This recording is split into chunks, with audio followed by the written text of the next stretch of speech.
wala haula wala quwwata illa billah. Pemirsa Dawas Sosial yang dimuliakan dan dirahmati Allah Subhanahu wa taala, bersyukur kita kehadirat Allah Subhanahu wa taala.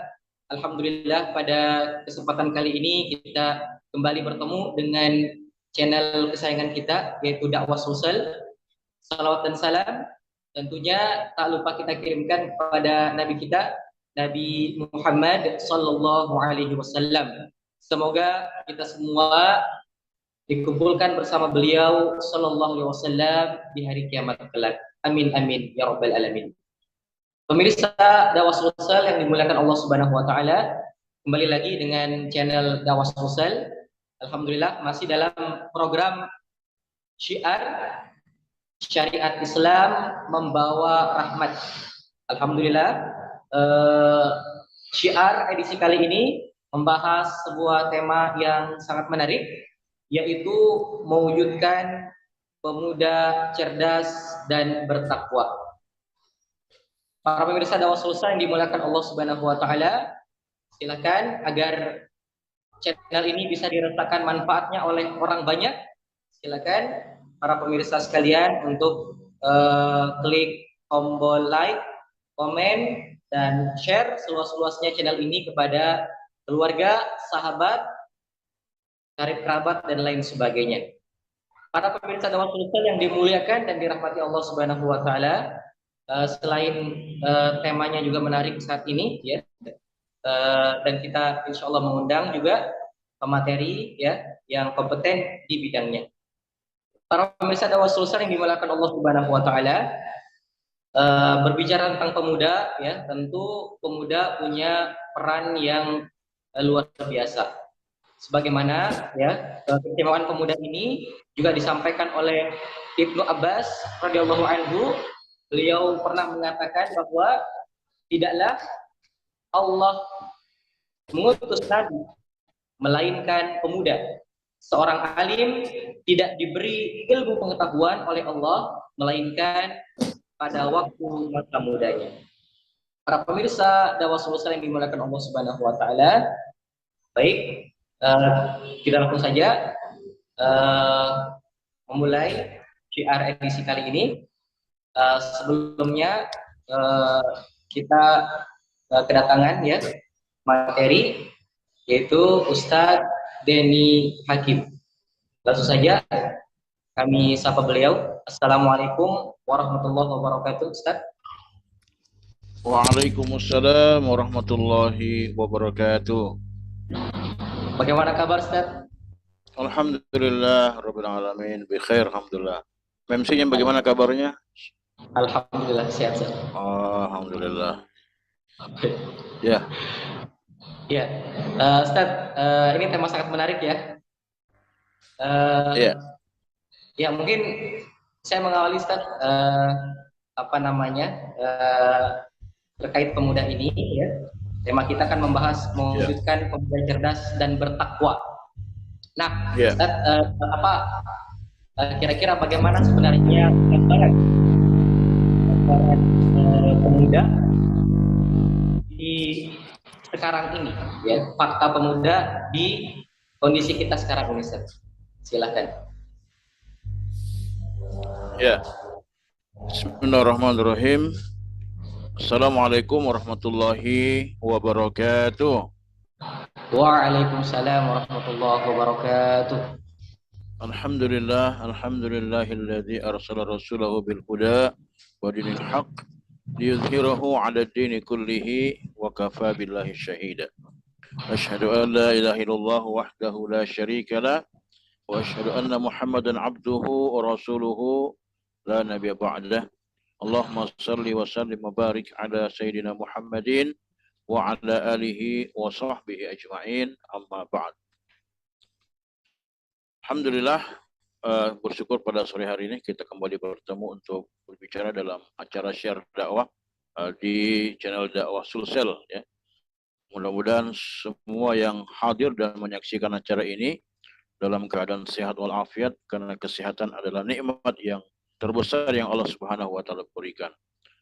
Apalah artinya hidup ini tanpa sehat, ibadah susah tanpa kalau tidak ada kesehatan. Ya.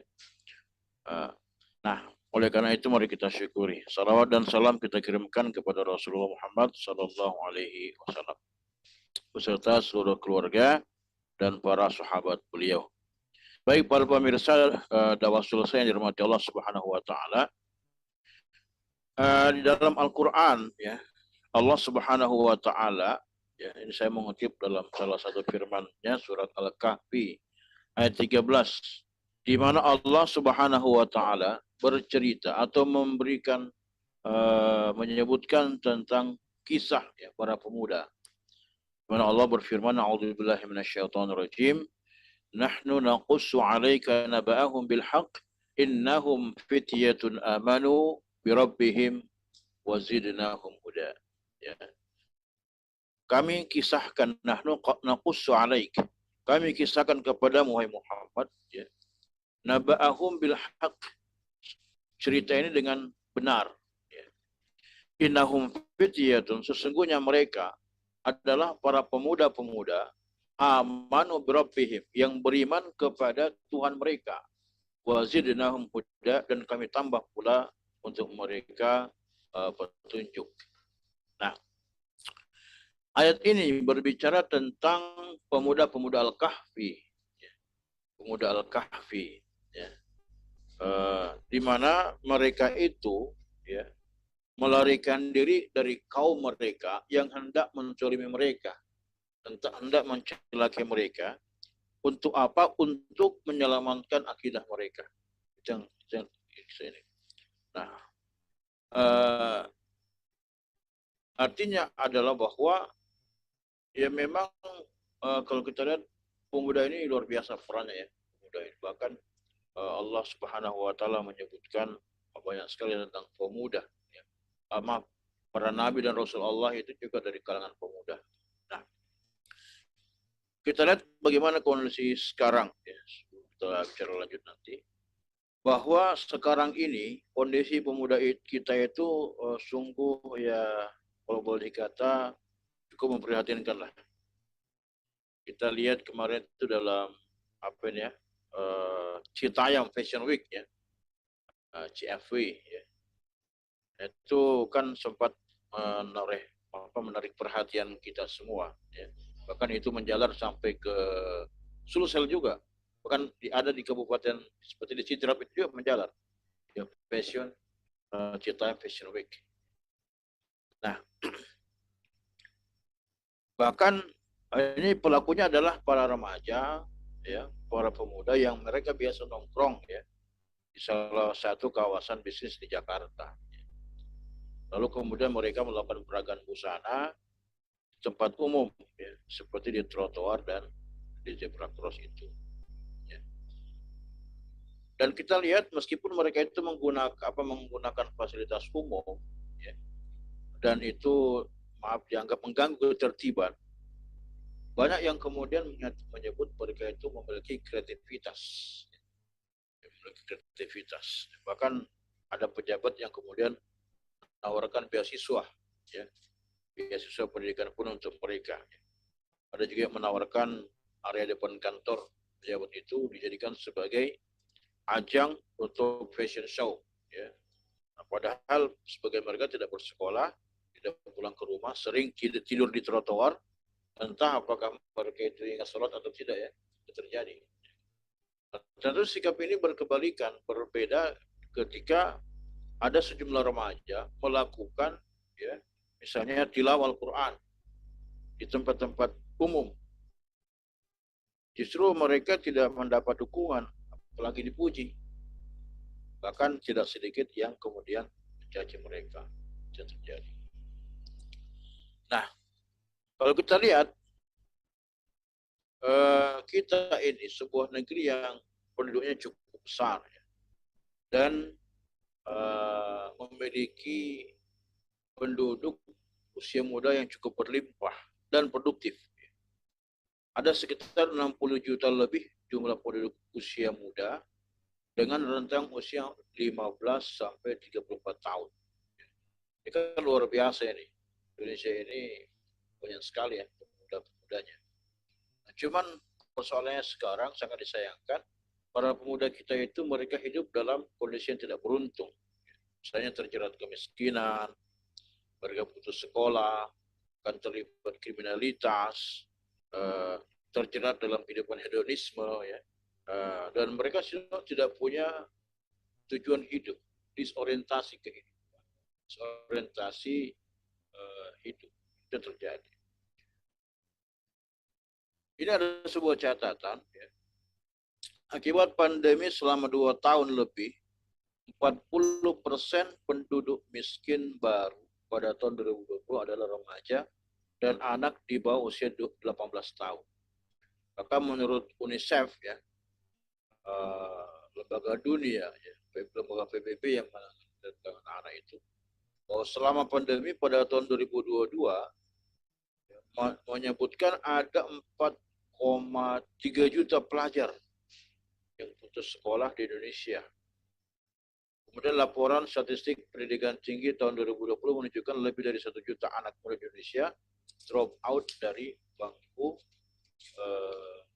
kuliah, baik perguruan tinggi maupun negeri atau swasta. Itu terjadi. Bahkan remaja-remaja kita di Indonesia ini, mereka banyak yang dipengaruhi atau dalam tanda kutip teracuni, ya, oleh budaya-budaya hedonisme, ya, memburu kesenangan fisik, hiburan, bahkan mencari materi dan popularitas. Nah, kalau kita lihat fenomena yang saya sebutkan tadi, Citayam Fashion Week itu, ini adalah sebuah gambaran para remaja yang mencari kesenangan dan popularitas. Itu kita lihat. Meski itu datang dari kelas ekonomi marginal, ya, pada remaja itu yang ingin tenar di media sosial. Jadi yang tampil di Citayam itu ya mereka banyak dari kelas kalangan marginal. Mungkin mereka ingin terkenal, ingin tenar, bahkan tidak salah ada itu yang menampilkan pakaian yang minimalis, ya. Itu ditampilkan seperti itu. Bukan ada yang laki-laki yang berpakaian seperti perempuan. Nah, itu seperti itu terjadi. Nah, karena sikap hedonis yang mencari kesenangan, maksudnya kesenangan fisik, maka sebagian anak muda Indonesia itu juga tidak takut berhubungan seks sebelum nikah. Ini ada sebuah penelitian dari Reckitt Benckiser Indonesia. Reckitt Benckiser Indonesia tahun 2019 terhadap 500 remaja di 5 kota besar di Indonesia menemukan bahwa 33% remaja pernah berhubungan di luar nikah. Di antara mereka ada yang berzina karena semata-mata mencari kesenangan, bahkan tanpa perlu kenal pasangan mereka. Sebagian lagi karena terjun ke dunia prostitusi, baik pria maupun wanita, dengan alasan mencari kemewahan atau kesenangan saja, ditambah lagi yang terlibat di dalam kasus-kasus LGBT misalnya. Nah, kemudian kondisi ibadah anak muda kita sekarang itu juga memprihatinkan. DMI atau Dewan Masjid Indonesia pernah menyatakan begini, bahwa 65% Muslim di Indonesia ternyata tidak bisa membaca Al-Quran, termasuk penduduk usia muda. Tahun 2018, penelitian Departemen Kaderisasi Pemuda PP Dewan Masjid Indonesia menyebutkan hanya 33,6% anak muda yang rajin sholat ke masjid setiap hari. Dan masih banyak anak muda yang hidupnya jarang atau bahkan tidak pernah ke masjid sama sekali. Artinya luar biasa. Jadi kalau ada 100 orang pemuda, 36 yang sholat, berarti sisanya ya 61 orang, ya 64 orang yang tidak pergi sholat. Mayoritas ya yang tidak pergi sholat ke masjid maksudnya. Kalau alam apakah mereka sholat di rumah atau bagaimana, ya. Tapi itulah yang menurut penelitian seperti itu.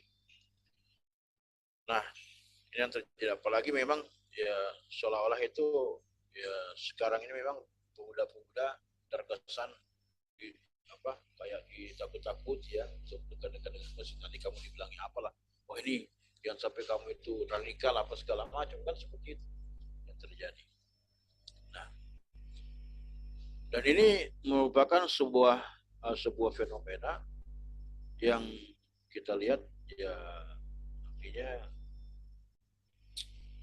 sudah mulai banyak pemuda-pemuda kita yang tidak peduli lagi dengan Islam. Pertanyaannya, apakah kita membiarkan seperti ini terjadi? Apakah kita membiarkan mereka semakin jauh dari Allah Subhanahu wa taala? Bahkan kemarin saya sempat bincang-bincang dengan ada teman saya yang kebetulan dia mengaji ya, di salah satu masjid dekat rumahnya. Dia bilang bahwa waktu saya tanya bagaimana syahadat, itu anak-anak tidak tahu syahadat itu seperti apa. Bayangkan, syahadat saya tidak tahu. Ini anak umur 10 tahun. Jadi bagaimana selama ini belajar di sekolahnya gitu loh. Bagaimana orang tua mereka membina mereka. Ini kan saya kira orang pemuda-pemuda itu juga tidak tahu yang begitu, karena bisa jadi juga karena orang tua mereka juga tidak tahu, bisa jadi. Jadi kalau orang tua mereka tidak tahu dan tidak mau tahu dan tidak peduli dengan anak mereka, ya mungkin yang terjadi ya mereka cetak anak sebanyak-banyaknya, tapi tidak tahu bagaimana membina anak mereka. Luar biasa. Dan banyak terjadi seperti itu kan. Kalau ditanya kenapa banyak anak banyak rezeki katanya. Tapi mereka tidak membina anak mereka. Itu jadi persoalan yang kita lihat. Nah, jadi oleh karena itu kita harus ada upaya untuk bagaimana caranya bisa menyelamatkan pemuda-pemuda kita di Indonesia ini. Sebagaimana kisah di dalam Al-Quran, dalam surah Al-Kahfi ayat 13 dan dalam ayat-ayat yang lain yang bercerita, misalnya dalam surah Al-Kahfi ayat 13 itu bagaimana Allah bercerita tentang pemuda-pemuda Al-Kahfi yang mereka memang gigih berani, mereka tegas, tegar ya, di dalam mempertahankan akidah dan agama mereka. Nah, ini saya kira begitu. Ada upaya di sana. Ya. Baik, Ya, syukran, begitu Ustaz. MC ya, sekiranya. Baik, syukran, Ustaz. Intinya kondisi sekarang pemudanya sangat-sangat memprihatinkan, Ustaz. Nah, kemudian ingin saya tanyakan, yang ingin kami tanyakan, Ustaz, apa kira-kira penyebab dari rusaknya tadi disampaikan moralnya para pemuda ya, ibadahnya yang juga kurang ya, kira-kira akar permasalahannya di mana, Ustaz? Ya, saya kira begini ya, manusia itu ya, akan bertindak, berpikir dan bertindak sesuai dengan apa yang menjadi visi misi dia, apa yang menjadi landasan berpikir dan pola sikap dia. Nah, ketika termasuk pemuda seperti itu, pemuda-pemuda kita bisa jadi ya, itu apa? Mereka bisa seperti tadi itu karena pola pikir mereka dan pola sikap mereka sudah jauh dari Islam, sudah tergantikan dengan pola pikir dan pola sikap yang lain. Artinya kepribadian Islam itu sudah tidak tertanam dalam diri mereka. Sementara ya kepribadian Islam itu adalah sesuatu hal yang harus ditanamkan dalam diri mereka. Ya, pola pikir mereka, sikap pola pikir bagaimana cara mereka berpikir, ya sehingga dari pola pikir itu berpengaruh kepada pola sikap mereka, itu sudah tidak dimiliki lagi. Ya. Nah, yang terjadi sekarang karena begitu kuatnya arus sekularisasi di dunia secara global dan Indonesia secara khusus yang diemban oleh ideologi kapitalisme, itulah akhirnya yang terjadi. Dan kalau ditambah-tambah lagi dengan sosialisme yang serba material, akhirnya ya, mereka melihat gemerlapnya di luar sana, negara-negara barat di luar sana, itu gemerlap ya. Padahal sebenarnya mereka juga kosong dari sisi spiritual ya. Ya buktinya banyak tempat-tempat ibadah yang di Inggris itu banyak dijual ya, tempat-tempat ibadah itu mereka bosan juga. Jadi mereka itu apa istilahnya, mereka mungkin kelihatan gemerlap, tapi mereka haus dengan spiritual. Karena mungkin apa yang mereka yakini di dunia barat sana itu tidak bisa memuaskan dahaga spiritual mereka. Nah, Ini mungkin juga mempengaruhi kondisi pemuda-pemuda kita. Seolah-olah bahwa sama dengan yang ada apa di sana, kita sama dengan mereka. Akhirnya apa, kita, wah, itu orang-orang barat, mereka maju karena meninggalkan agamanya. Nah, akhirnya kita pun ikut-ikutan.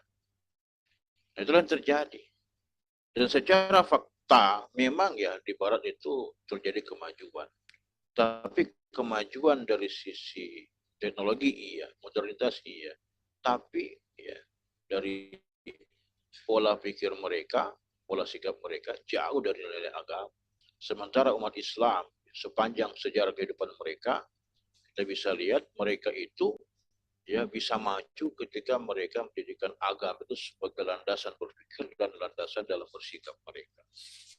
Nah, itulah yang ditinggalkan oleh para kaum muslimin, khususnya para pemuda-pemuda kita sekarang. Nah, oleh karena itu kita harus melakukan upaya bagaimana untuk menyelamatkan mereka, menyelamatkan akidah mereka. Ya, ini tugas kita semua. Ya. Seorang seorang cendekiawan pujangga Mesir yaitu Syekh Mustafa Al-Ghalayaini itu pernah mengatakan, sungguh di tangan pemuda lah urusan umat dan pada kaki-kaki mereka lah terdapat kehidupan umat. Artinya bagaimana kondisi umat Islam ke depan atau bagaimana kondisi Indonesia ke depan itu tergantung bagaimana pemuda-pemudanya sekarang. Kenapa? Karena pemuda-pemuda sekarang itulah yang akan mengganti, melanjutkan estafet ya, dari generasi-generasi yang ada sekarang. Begitu. Jadi kalau kondisi pemudanya sekarang, taruhlah misalnya mereka tidak bisa membaca Al-Quran misalnya, ke depannya yang akan memimpin kita itu adalah orang-orang yang tidak bisa membaca Quran. Bayangkan.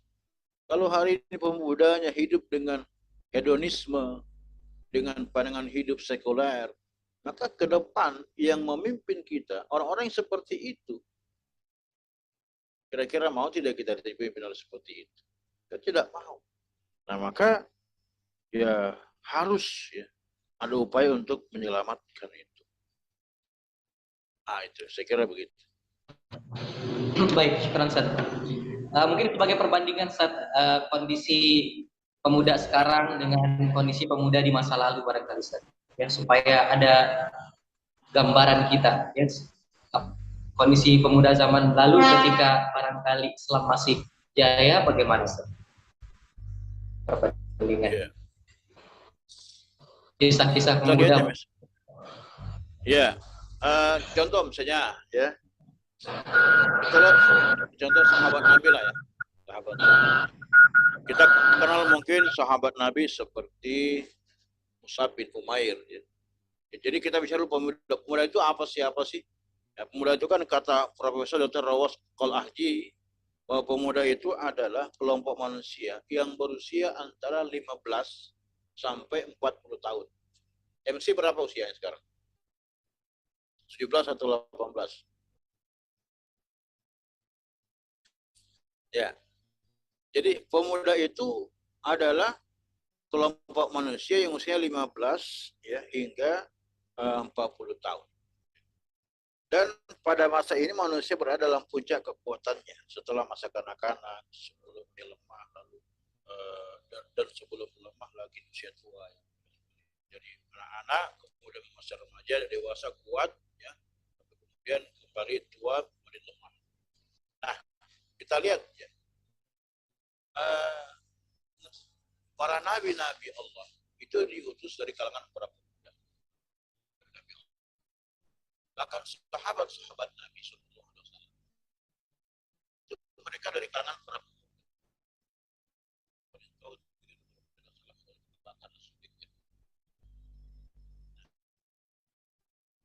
Jadi usia mereka itu berkisar itu. Bahkan Ali bin Abi Thalib merupakan usia.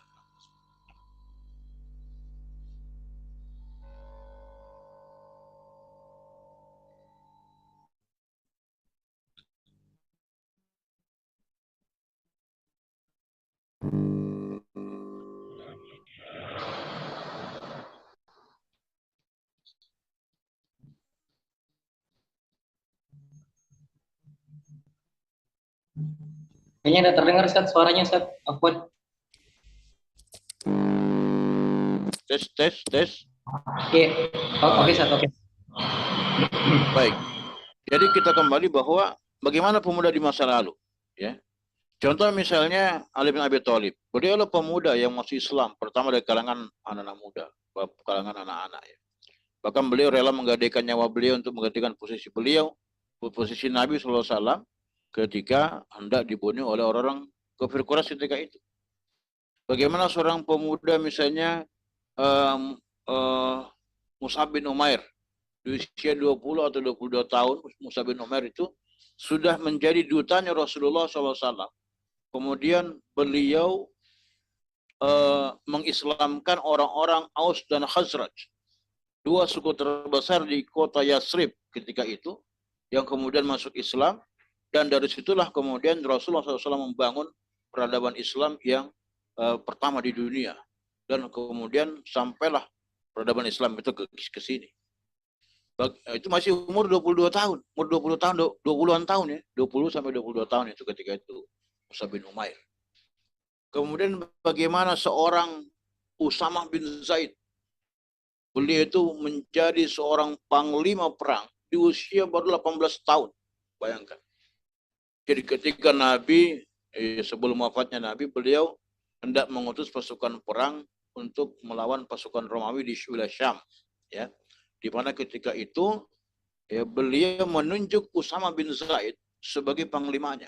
Bayangkan. Beliau menunjuk Usamah bin Zaid. Ya, sementara di situ ada sahabat-sahabat senior, ada Abu Bakar, ada Umar bin Khattab, ada Utsman bin Affan, ada Ali bin Abi Thalib, ya. Jadi luar biasa. Tapi beliau memilih Usama bin Zaid yang baru umur 18 tahun, dan terbukti Usama bin Zaid mampu ya mengontrol dan menangani pasukan beliau sehingga mereka kemenangan di Syam melawan orang-orang Romawi. Dan kekuatan umat Islam ketika diperhitungkan. Cuma disayangkan karena ketika itu Nabi sudah wafat ya. Kemudian siapa lagi? Pemuda misalnya ini Imam Syafi'i. Imam Syafi'i usia 7 tahun sudah menghafal Quran. Kan gitu. Sudah usia 7 tahun. Bahkan usia kalau tidak salah 15 tahun beliau sudah bisa memberikan fatwa. Gitu kan? Jadi 15 tahun anak-anak umur sekitar kelas 3 SMP atau kelas 1 SMA sudah bisa memberikan fatwa, bayangkan. Ya. Nah, kemudian pemuda seperti Muhammad II. Muhammad II luar biasa kan? Muhammad II ini yang disebut dengan Al-Fatih, yang menaklukkan Konstantinopel kan? Dengan pasukannya yang berjumlah berapa puluh ratus ribu itu ketika itu ya. Ini luar biasa ya. Nabi mengatakan bahwa la tuftahan al-Konstantinia, ya. Sungguh Konstantinopel itu akan ditaklukkan. Fulani amiru amiruha wal ni'mal jaysh zalikal jaysh, sebaik-baik pemimpin al-pemimpin yang menaklukkan pasukan itu, dan sebaik-baik pasukan adalah pasukan yang menaklukkan kota itu, ya, Konstantinopel. Jadi sebaik pemimpin yang menaklukkan kota itu. Nah, apa? Itu masih muda, umurnya kira-kira 24 tahun ketika itu. 24 tahun. Nah, sekira banyak sekali kisah-kisah para pemuda-pemuda yang mereka memang memanfaatkan masa muda mereka itu dengan baik. Karena memang dorongan daripada Rasulullah SAW sendiri ya, yang menyatakan bahwa sab'atun yudhilhumullah fi dhillihi yawma la zilla illa zilluh.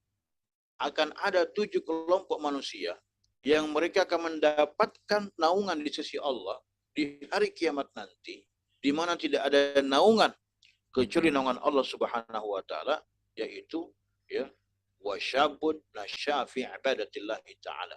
Itu para pemuda yang mereka tumbuh dalam ketaatan kepada Allah Subhanahu wa taala. Luar biasa. Nah, itu kondisi-kondisi para pemuda kita di masa-masa yang lalu. Mereka masih muda tapi bisa melahirkan karya-karya yang besar. Imam An-Nawawi karyanya berapa puluh karya. Masih muda gitu. Yang luar biasa. Nah, banyak sekali kisah-kisah yang kita bisa sebutkan. Nah, kita tengok bagaimana kondisi sekarang. Kondisi sekarang kita lihat. Nah, kondisi sekarang ya sangat itu tadi kita lihat memprihatinkan sekali. Ya menurut penelitian tadi kan bagaimana misalnya di Indonesia saja ya 65% kaum muslimin di Indonesia tidak bisa baca Quran. Jadi sangat mengerikan itu. Artinya dari 100 orang, 65 orang tidak tahu baca Quran. 35-nya yang pintar, yang 65 tidak tahu. Ini mengerikan. Jadi kalau yang 65 ini menikah lagi dengan orang yang tidak tahu baca Quran, berapa persen nanti? Luar biasa. Nah, seperti itu ya. Kenapa? Karena mungkin pada masa yang lalu, ya, kondisi para pemuda-pemuda kita itu hidup dalam sebuah sistem yang Islami. Sehingga mau tidak mau mereka dikondisikan dengan kondisi yang Islam. Nah sekarang ya mungkin karena pemuda-pemuda kita tidak dikondisikan dengan sistem yang Islami, sehingga terjelas seperti itu. Ditambah lagi dengan ya mungkin keluarga yang tidak begitu peduli dengan. Saya kira itu. Baik, ya baik, Ustaz. Ini mungkin pertanyaan pamungkas, Ustaz.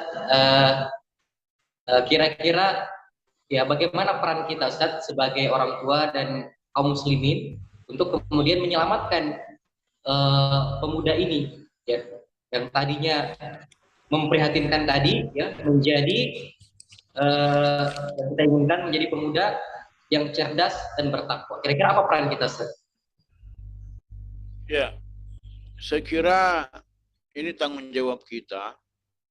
Kalau kita sebagai orang tua, ya, kita punya tanggung jawab bagaimana supaya para pemuda kita itu bisa menjadi pemuda yang soleh. Dan kalau kita seorang pemuda harus ada upaya keras untuk menjadi pemuda-pemuda yang menjadi dambaan umat ini. Bukan dambaan wanita ya, tapi dambaan umat ini. Ya. Ada sekitar 4 hal yang bisa kita lakukan. Yang pertama, kita harus menanamkan dan mengokohkan akidah Islam kepada mereka sebagai landasan kehidupan di dunia dan akhirat. Jadi para pemuda kita harus disadarkan bahwa mereka itu ciptaan Allah Subhanahu wa taala. Mereka harus disadarkan. Dan karena mereka ciptaan Allah Subhanahu wa taala, mereka hidup di dunia hanya sementara. Dan kelak mereka akan kembali kepada Allah Subhanahu wa taala. Gitu. Sehingga apa? Dengan kekuatan akidah seperti itulah maka anak-anak muda kita akan sadar ya. Dan kalau hidup mati kita ya semata-mata untuk Allah Subhanahu wa taala. Sehingga apa? Ya, ketika mereka yakin bahwanya Islam adalah satu-satunya ideologi yang benar ya, maka mereka akan menolak ideologi yang lain yang tidak sesuai dengan Islam. Seperti sekularisme, kapitalisme, sosialisme, komunisme ya. Nah itu. Kenapa? Karena ideologi yang di luar Islam itulah ya, yang batil itulah yang jadi penyebab dari kerusakan umat manusia saat ini. Kapitalisme dan sosialisme itu menjadi penyebab kerusakan manusia. Usaha yang kedua adalah memahamkan para pemuda bahwa tujuan hidup yang tertinggi adalah mendapatkan ridho dari Allah Subhanahu wa taala. Tidak ada yang lain. Bahwa setiap apa yang kita lakukan semata-mata untuk dapat ridhonya. Ya. Nah, bagaimana cara kita mendapatkan ridho dari Allah Subhanahu wa taala? Tentunya dengan taat kepada aturan Allah. Ya. Dan kita memperjuangkan agama Allah Subhanahu wa taala. Dan kita harus pahami bahwa dunia ini bukan tujuan hidup kita. Dunia ini hanya sarana untuk mendapatkan ridho Allah Subhanahu wa taala. Nah itu. Jadi jangan menjadikan dunia ini sebagai tujuan, tapi akhirat sebagai tujuan. Ya, ridho Allah itu sebagai tujuan. Dan caranya dapat ridho Allah menaati aturan Allah, menaati syariatnya. Banyak orang yang dia berdoa supaya dapat ridhonya Allah Subhanahu wa taala, supaya bisa ditolong oleh Allah Subhanahu wa taala. Tapi di sisi lain dia masih melakukan kemaksiatan. Ya, masih berzina, masih mengambil riba, ya, macam-macam. bagaimana Allah mau tolong kan? Kan ada itu kisahnya, ya, ada orang yang berdoa dia seperti apa pakaiannya apa? Ada orang yang berdoa kepada Allah Subhanahu wa taala, ya. Lalu kemudian setengah dia berdoa lalu dikatakan bagaimana caranya doanya bisa dikabulkan sementara makanannya haram, minumannya haram, apa yang dikenakan semua dari yang haram. Bagaimana mau dikabulkan? Ya mungkin selama ini kita ini tidak bisa mendapat ridho dari Allah Subhanahu wa taala. Semakin banyak persoalan-persoalan yang kita dapatkan, ya kita berdoa pun mungkin tidak kunjung dikabulkan oleh Allah Subhanahu wa taala karena kita semakin jauh dari aturan Allah Subhanahu wa taala. Itu mungkin terjadi. Coba kita evaluasi dari kita, dari yang sisi mananya. Ya mungkin kita ya menolak syariat Allah, ya macam-macam itu terjadi. Nah, kebahagiaan hakiki bagi seorang muslim adalah mendapat ridha dari Allah. Bagaimana sabda Rasulullah SAW, Inna sa'adah kullu sa'adah. Inna sa'adata kullu sa'adah tulul umr fi ta'atillah. Bahwa kebahagiaan, ya, dari semua kebahagiaan, kebahagiaan yang hakiki sebenarnya adalah usia, ya, di mana tulul umur, jadi ya, mana kita menghabiskan umur kita, ya, fi ta'atillah, untuk taat kepada Allah Subhanahu wa taala. Itulah umur yang barokah. Usia yang barokah itu kan usia yang dalam ketaatan kepada Allah, bukan dilihat panjang pendeknya. Untuk apa usia panjang tapi maksiat terus yang dia kerjakan, ya. Meskipun usianya sebentar tapi dia banyak taat kepada Allah Subhanahu wa taala, itu usia berkah, ya. Makanya kalau ada lagu-lagu panjang umurnya, ya, kalau kita ulang tahun itu kan, ya, seharusnya itu kan tidak ada orang yang panjang umurnya, ya, semakin hari ketika dia ulang tahun, ya, maka semakin berkurang umurnya. Seharusnya didoakan semoga umurnya berkah. Umur berkah itu kalau usia itu dipenuhi dengan ketaatan kepada Allah Subhanahu wa taala. Yang ketiga, ya, kita harus punya kemampuan, ya, atau upaya untuk membimbing para pemuda kita untuk membangun kebiasaan-kebiasaan yang Islami sejak awal, atau habits istilahnya kan, kebiasaan yang Islami, ya. Menaati Allah Subhanahu wa taala, meninggalkan maksiat, ya. Kenapa? Karena para ulama mengatakan siapa saja yang membiasakan sesuatu sejak dini akan terbiasa hingga dewasa. Bahkan Nabi juga memberikan sebuah ya, Nabi memberikan sebuah laksanakanlah kebiasaan-kebiasaan yang baik, karena dengan kebiasaan yang baik itulah semoga Allah mewafatkan kita. Kan kita mau Allah mewafatkan kita itu dalam keadaan melakukan amal soleh. Banyak sekali sekarang bukti-buktinya kan. Ada orang yang meninggal dalam keadaan mengaji, meninggal dalam keadaan berkhutbah, meninggal dalam keadaan bersolawat, meninggal dalam keadaan berzikir, macam-macam kan. Kan kita menginginkan seperti itu akhir hidup kita. Itu artinya husnul khatimah, ya. Tapi kalau misalnya meninggal dalam keadaan melakukan kemaksiatan, kita minuman keras meninggal, lagi berzina meninggal, luar biasa, masya Allah, nauzubillah, ya.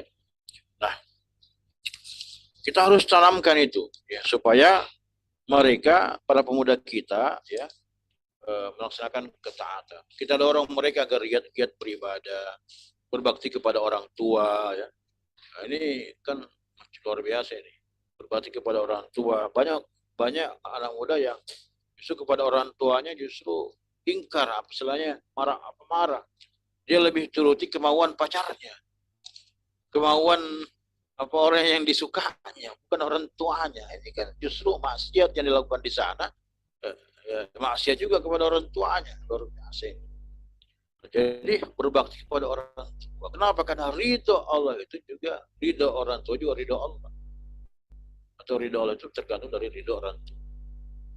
Nah, kemudian rajin menuntut ilmu. Kenapa? Karena di masa usia muda itulah masa-masa masih segar, kemudian mengerjakan berbagai amal soleh. Nah, itulah ya, insya Allah kita akan menjadi pemuda yang dicintai Allah Subhanahu Wa Taala. Kemudian juga para pemuda harus ya dituntut agar mereka menjauhi ya, hawa nafsu mereka, tidak memakai narkoba, tidak haus popularitas, tidak bergaul bebas segala macam jenis dan sebagainya. Nah, artinya bahwa sebagaimana sabda Rasulullah SAW, ya'jabuka rabbuka min syab laisat lahu sabwah. Tuhan mau mengagumi manusia pemuda yang tidak memiliki sabwah. Apa itu sabwah? Itu tidak diperbudak oleh hawa nafsu. Yang terakhir, yang keempat, yang kita lakukan adalah mendorong para pemuda itu untuk punya kepedulian terhadap kondisi umat dan menjadikan mereka sebagai pengemban dakwah atau kader-kader dakwah yang akan memperjuangkan tegaknya agama Allah Subhanahu wa taala. Bukan pemuda yang egois yang hanya memikirkan pribadinya saja, dirinya sendiri, ya. Tidak memikirkan kondisi umat ini. Rasulullah SAW menyatakan, man asbaha walam yahtamma bi amril muslimin falaysa minhum. Barang siapa berada pada pagi hari, dia bangun pagi hari lalu tidak memikirkan kondisi kaum muslimin, ya, falaysa minhum, maka dia bukan bagian dari kaum muslim. Nah, itu saya kira tegas sekali Nabi mengatakan seperti itu. Oleh karena itu, jangan kita biarkan pemuda-pemuda kita dirusak dan dihancurkan oleh ideologi sekularisme, kapitalisme, dan para pengusir. Mari kita jadikan pemuda kita pemuda yang cerdas, bermental pejuang, ya, untuk menegakkan agama Allah Subhanahu wa taala, dan kita tinggalkan mereka menjadi generasi-generasi yang baik, bukan generasi yang buruk, bukan generasi yang bodoh dan tersesat. Ya. Saya kira itu ya. Baik, syukran Ustaz. Ya, terakhir Ustaz mungkin bisa closing statement sekaligus kesimpulan dari apa yang Ustaz paparkan dari awal hingga akhir tadi. Apa Ustaz? Ya, ya, alhamdulillah. Jadi kalau kita berkaca ya, dari intinya bahwa begini, Rasulullah SAW menyatakan begini, al-mu'min qawiyun khairun wa habdullahi bin al-mu'min. Jadi seorang mukmin yang kuat itu lebih baik dan dicintai oleh Allah, dibandingkan mukmin yang lemah. Nah, dan berkaca dari ya, apa yang kita lihat di dalam ya, surat Al-Kahfi tadi, ya, ayat ke-13 tadi, bahwa ya, pemuda-pemuda Islam itu harus betul-betul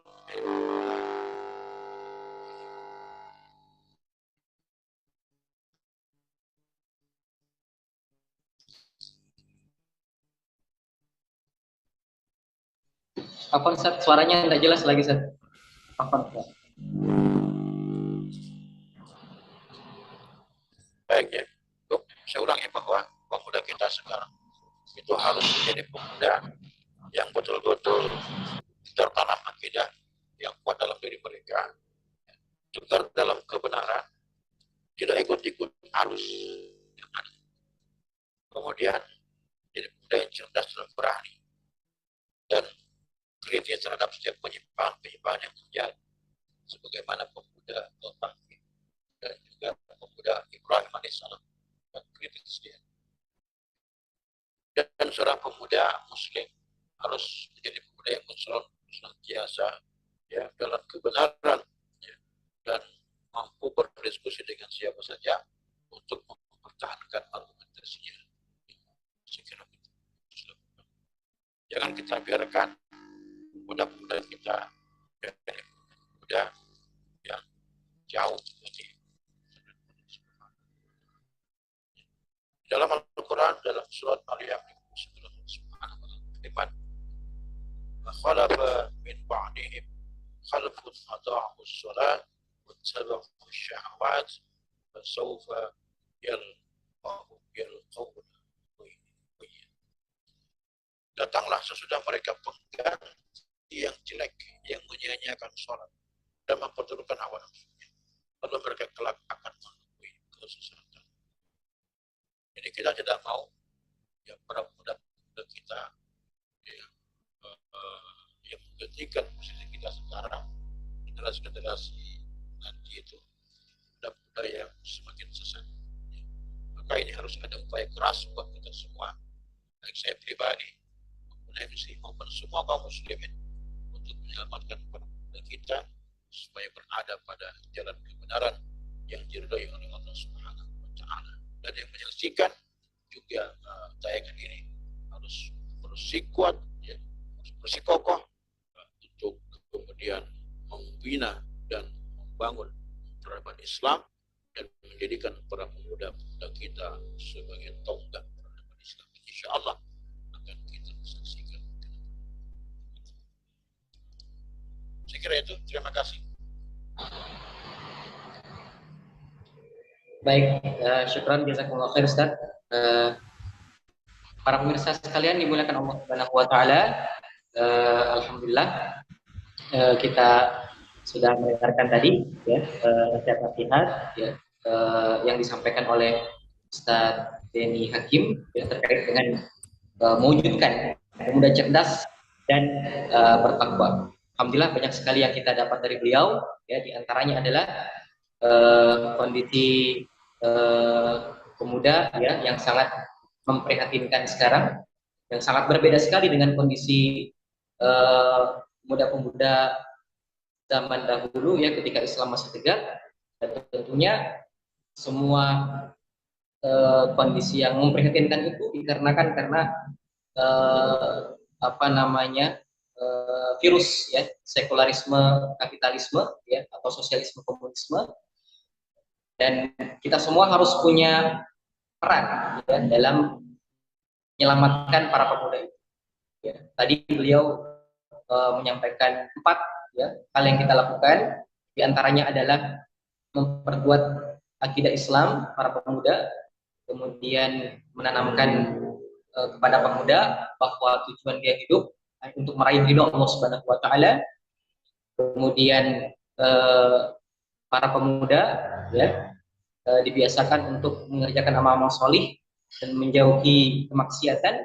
Dan yang terakhir, para pemuda dibentuk agar menjadi pemuda yang peduli terhadap kondisi umat sekarang, bukan menjadi pemuda yang egois, bukan menjadi pemuda yang hanya mementingkan diri sendiri.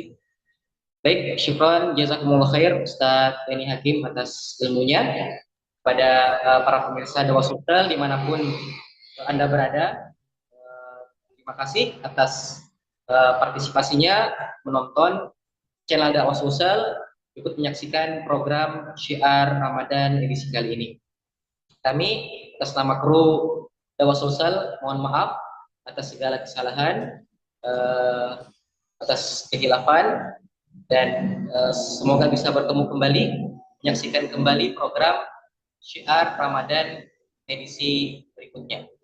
Demikian dari kami, kita tutup Syiar edisi kali ini dengan sama-sama mengucapkan doa kafaratul majelis.